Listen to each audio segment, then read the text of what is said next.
किया जाए। उनकी चिंता नहीं है कि 5 लाख रुपए का हेल्थ का जो सहयोग है एक गरीब व्यक्ति के लिए, वो दिल्ली में आयुष्मान योजना कैसे लागू की जाए। उनकी सिर्फ एकमात्र चिंता है कि जो लोग हमारे भ्रष्टाचार की जांच कर रहे हैं, किस प्रकार से उनको डराया जाए, धमकाया जाए और ऐसे लोगों को दंडित करने के लिए इनको ट्रांसफर पोस्टिंग में परेशान किया जाए। और इसको देखते हुए जिस प्रकार से अभी दिल्ली बीजेपी प्रदेश अध्यक्ष वीरेंद्र सचदेवा जी ने 11 तारीख से लेके और आज तक का सिलसिलेवार ढंग से एक एक डॉक्यूमेंट और प्रतिदिन की जो कार्यवाही प्रस्तुत किया, उसमें यह स्पष्ट दिख रहा है कि अरविंद केजरीवाल और उनके मंत्री वो मंत्री की तरह व्यवहार ही नहीं कर रहे हैं, वो एक गुंडे मवालियों की तरह व्यवहार कर रहे हैं। उनके व्यवहार कहीं से भी संवैधानिक पदों पे बैठे हुए व्यक्ति की तरह है ही नहीं। मुझे लगता है यही वो कारण है जिसके कारण आज अध्यादेश ला करके उस कंफ्यूजन को दूर कर दिया गया है जिसका इशारा माननीय सुप्रीम कोर्ट ने अपने निर्णय में किया था। आप सुप्रीम कोर्ट के निर्णय के पैरा 95 में जाइए। सुप्रीम कोर्ट के उस निर्णय के जो सर्विसेज को लेकर दिल्ली के लिए आया था, उसमें पैरा 95 में स्पष्ट रूप से कहा गया कि जिस राज्य की सूची में किसी भी कानून का अभाव हो, जो उस कानून की स्पष्टता को बाधित करता हो, ऐसे केस में केंद्र राज्य की सूची में जाकर कानून बना सकता है।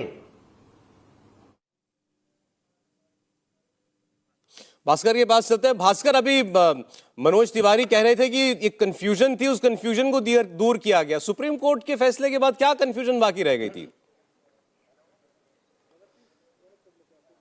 देखिए, सुप्रीम कोर्ट के फैसले के बाद जिस चीज का उल्लेख कर रहे हैं मनोज तिवारी, उनका यह कहना है कि उसी फैसले में यह लिखा हुआ था कि किसी भी मामले में अगर स्पष्टता नहीं है तो केंद्र सरकार उस पर कानून ला सकती है। स्पष्टता नहीं होने का मतलब सीधा सीधा है, सर्विसेज को लेके पहले से ही लगातार आम आदमी पार्टी कोर्ट का रुख कर रही। पहले हाई कोर्ट गई थी, फिर सुप्रीम कोर्ट में संवैधानिक पीठ के 2 जजों की बेंच के पास ये मामला गया था। तो तब ये मामला चल रहा था कि ये सर्विसेज किसके पास जाए, और एलजी अगर एडमिनिस्ट्रेटर हैं दिल्ली के तो उस हिसाब से सर्विसेज मामला उनके पास आएगा। और इस बात को लेकर स्पष्टता नहीं थी। भारतीय जनता पार्टी ये मान रही है, और इस अध्यादेश, रात में जो अध्यादेश आया है उसके बाद यह स्पष्टता हो गई कि सर्विसेज का मामला जो है वो एलजी के पास में जाएगा, और इसको अब कानूनी जामा पहना दिया गया है अध्यादेश के जरिए, और अगले पार्लियामेंट सेशन में इसको लेकर कानून लाया जाएगा। तो ये स्पष्टता इसमें आ गई है, भारतीय जनता पार्टी का ये कहना है। लेकिन एक बड़ा आधार यह भी है सौरभ, अगर पिछले 11 तारीख से अगर आप देखें तो 3 बड़े अधिकारियों के ट्रांसफर को लेकर लगातार विवाद चला। पहले थे आशीष माधव राव मोरे, जो सर्विसेज में सेक्रेटरी थे, उनको हटा के आम आदमी पार्टी एके सिंह को सेक्रेटरी बनाना चाह रही थी, जिसको रात में देर रात एलजी ने मान लिया, यानी अब एके सिंह जो होंगे सर्विसेज में सेक्रेटरी होंगे।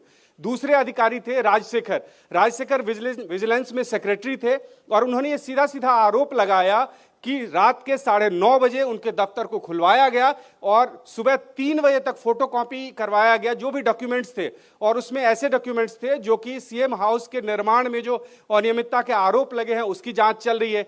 टॉक टू एके वाला एक मामला है, उस फाइल को फोटोकॉपी करवाया गया, और इसके साथ साथ राजशेखर ने यह भी आरोप लगाया था कि कई ऐसी फाइल है जो गायब हो सकती हैं। जी, इसके साथ साथ तीसरे जो बड़े अधिकारी थे वो दिल्ली के मुख्य सचिव नरेश कुमार, और तीनों अधिकारियों को हटाने की बात हो रही थी। इसके अलावा भी कई अधिकारी पाइपलाइन में थे।